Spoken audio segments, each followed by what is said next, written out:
Science fiction involving mechs, referred to as mecha in Japan, has always held a soft spot in my heart. Japan had Gundam and Macross, the former exploring war and its socio-political ramifications, as the latter indulged more in music and love. However, for many of us growing up in the West in the late 80s and early 90s, there was BattleTech. The 1994 BattleTech animated series was my first introduction into this strange world of bipedal hulking warriors that function more like oversized tanks than graceful fighters. The original board game universe, classic BattleTech, was crafted by FASA with designers Jordan Weisman, L. Ross Babcock III, and Sam Lewis at the helm. This would give way to various role-playing titles and expansions, with various authors breathing life into this wondrous universe. While FASA Interactive only really had a hand in developing MechWarrior 4 Vengeance and Mech Commander 1 and 2, Weisman and his cohorts more or less defined the era of pilotable mechs in the West with their work. So why is all this relevant for BattleTech, Harebrained Scheme's latest turn-based strategy game? Firstly, because it takes place around the edge of the Succession Wars era, running alongside the lore, while telling a brand new tale to further immerse players in the overall universe. Secondly, it's directed by Jordan Weisman, who helped bring the universe to life. After FASA ceased operations in 2001, the legacy of BattleTech and MechWarrior would see sparse new titles in the video game realm. BattleTech 2018 isn't just nostalgia glued together with crowdfunding to appeal to niche players. It embodies the wonders of political intrigue, sci-fi warfare, space travel, and mech combat into one compelling package. Described as Game of Thrones meets MechWarrior, BattleTech's complex story is further aided by its gameplay, and whether the universe grabs hold of you or not, the strategy gameplay will definitely make you stay. That feeling of something larger playing out contrasts well with the story told here, which is no less important in its emotional weight. That compelling narrative is a major strength of BattleTech. While the developer has been excellent with its Shadowrun series, Shadowrun Hong Kong being a personal favorite, BattleTech is on a completely different level. The opening cinematic recounts the journey of mankind as we travel through space to the establishment of the Star League and the chaos that resulted. Noble houses, both minor and major, came into being, but battle mechs were the main tool to enforce one's will. The story takes place in the Eregion Reach, starting with the Taurian Concordat. With the death of High Lord Tamari Arano II, it falls on his daughter Lady Kamiya Arano to succeed. Things are rarely so simple, and soon, Kamiya finds the throne usurped by her treacherous uncle. In the midst of all this, various bits of lore are dispersed in loading screen tips and through different contracts, detailing different conflicts, mercenary units, houses, and whatnot. While the opening and similar cutscenes aren't pre-rendered CG, they are packed with beautifully illustrated artwork and minimal animation that conveys the story exceedingly well. Of course, in the beginning, your role is simply that of a mech pilot who serves in Kamiya's royal guard as the coup occurs. It's possible to customize your appearance and backstory from the beginning, each choice defining bonuses to different attributes like guts, more mech health, firepower, more weapon damage, and so on. Depending on the choices made, you'll see different dialogue choices throughout the game. After the intro, it's not long before you command your own Mech Lance unit. To the game's credit, it does a good job of explaining a number of its mechanics in the opening mission. It will still take the average strategy player some time to get a handle of it all. Case in point, you have to manage your mech's position as well as their perspective in battle. If your mech is facing away from the enemy, then it's susceptible to increased damage. Then there are heat levels to manage, generated from firing weapons continuously, but these can be lowered by either guarding for a turn or dipping in water. If you must attack an enemy, but don't want to overheat and potentially damage your mech, disable certain weapons and reduce the overall heat generated. Different sources of cover, like forests, will provide bonuses to your defense, but traveling larger distances can result in your evasion rating being increased.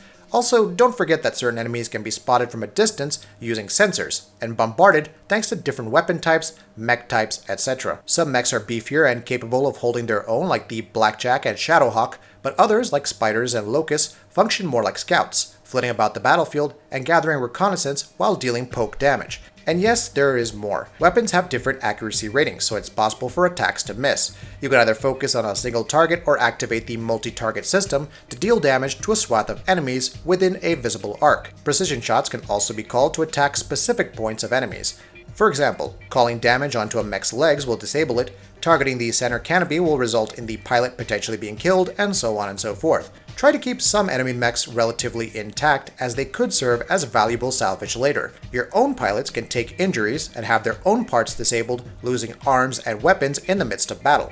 Completing objectives is important, but so is managing your team. Too many injuries, and your pilots will need time to recoup. Mechs can take a pretty hefty beating as well, and if certain parts are blown off, as opposed to damaged, which require repairs, they'll need to be refitted with new weapons. All of this adds up and eats into your bank balance. When managing a Mech Lance unit, you need to factor all this in, perhaps selling off weapons and parts in the process to make bank.